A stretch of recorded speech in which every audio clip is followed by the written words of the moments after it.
La Bible ne parle pas de service de rencontre. En fait, elle ne nous dit même pas comment sortir avec quelqu'un ou courtiser ou quel que soit le terme que nous utilisons pour désigner le processus que nous utilisons pour faire la connaissance d'un partenaire potentiel. À l'époque biblique, les rencontres n'existaient pas sous la forme que nous connaissons aujourd'hui. À l'époque, les familles aidaient les jeunes femmes et les jeunes hommes à se rencontrer et à se fiancer et choisissaient souvent le partenaire de leurs enfants à leur place. Aujourd'hui,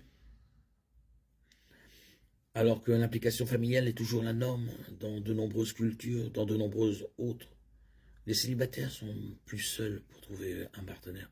Certains célibataires ne se donnent plus la peine de chercher un croyant, croyant que Dieu leur amènera la personne, tandis que d'autres sont toujours à la recherche d'un conjoint, craignant de le manquer. Il devait y avoir un équilibre, quand nous souvenons que Dieu est parfaitement aimant. Éphésiens 3,18, 1 Jean 3, 16, 18. Dieu est parfaitement souverain sur chaque situation, désir et besoin. Dieu utilise nos choix, d'autres personnes et parfois même la technologie moderne pour réaliser le mariage. Psaume 109, 21, Romains 8, 38, 39. Avant qu'un célibataire chrétien envisage l'une des nouvelles méthodes pour trouver un conjoint, comme l'utilisation d'un service de rencontre chrétien, il est utile de se demander si nous ne nous engageons pas dans un comportement contre-productif. Est-il possible que nous soyons trop exigeants, que nous recherchons le prince ou la princesse de conte de fées et que, ce faisant, nous limitons les possibilités de ce que Dieu peut savoir être le meilleur pour nous et que nous n'avons pas encore envisagé? Ne sommes-nous pas assez exigeants, oubliant que Dieu appelle tous les chrétiens à se marier uniquement avec d'autres chrétiens? 2 Corinthiens 6, 14. Ou envisageons-nous quelqu'un qui est coincé dans un péché grave qui change la vie et qui pourrait mettre en danger le mariage? Un homme chrétien, une femme chrétienne doit prendre les devants dans les relations et s'assurer que leur relation glorifie le Christ en toutes choses.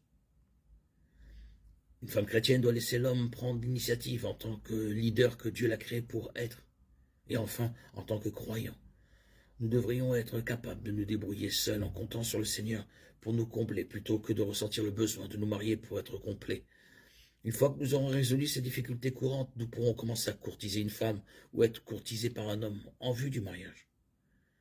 Comme pour toutes les décisions, nous devons demander à Dieu de nous guider clairement. Il peut être difficile de rencontrer des hommes et des femmes célibataires chrétiens, surtout si la plupart de nos amis sont déjà mariés. Nous pouvons nous mettre en position de rencontrer d'autres chrétiens en recherchant un groupe de célibataires dans une église. Nous pouvons vouloir nous porter volontaires pour une cause qui nous tient à cœur ou rejoindre d'autres groupes en étant sûrs de le faire parce que cela nous plaît. Et pas seulement parce que nous voulons rencontrer le plus de partenaires potentiels possible. Certaines personnes préfèrent rencontrer leur conjoint par l'intermédiaire d'amis, de la famille ou lors d'une rencontre fortuite dans le monde. Et beaucoup le font. Mais d'autres pensent qu'elles sont limitées dans le nombre de personnes qu'elles rencontrent en raison de leur profession, de la taille de leur ville ou de la nature de leur activité. Pour ces personnes, il peut être judicieux d'envisager d'autres méthodes.